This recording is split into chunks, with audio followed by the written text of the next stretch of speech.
Tonight, we're continuing to learn more about the young man behind the badge. We want to get out to Kim Powell, who's live from Cave Creek and Greenway, where that deadly collision happened. And Kim, just a sad day. We've been hearing that this young officer touched an awful lot of lives. Yeah, absolutely. And we're just a few feet away from where Officer New's vehicle came to a rest. You can see behind me, there's now a memorial out here that people have stopped by to contribute to. This is sitting essentially in the rubble left behind after this horrific crash. There's an American flag. We see a sign, a balloon, and in the trees off to the side, there are also blue ribbons in those trees. Now, friends and family of Officer New tell me he was someone you would want to know. They say he would go out of his way to help someone, and he was also dedicating his life to serving the community. My first impression was seeing him on his very first day and walking into the academy and immediately noticing that though he was small in stature, his heart was gigantic, and he was very, very anxious, eager to do this job.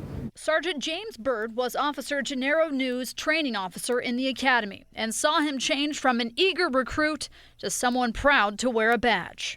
Getting to know him just a little bit in the academy and hearing his background, it doesn't surprise me at all that when he grew up, he decided that was the direction his life was going to go. It could have taken a much worse turn, but he decided that his entire purpose in life was to serve others. Officer New first joined the Marines after graduating high school. After a few years in the military, he became an EMT and then a school nurse at Longview Elementary School in downtown Phoenix, all before joining the Phoenix Police Department in July 2019. He was most definitely somebody that you wanted in your corner.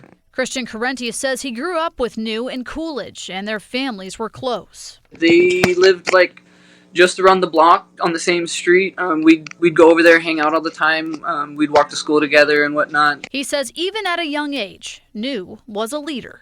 He was very protective of his family. He was very much so the person that would hey, look, you're doing the wrong thing. This is what you should do. This is the right way to do it. Officer New's squad car unrecognizable as it was towed away.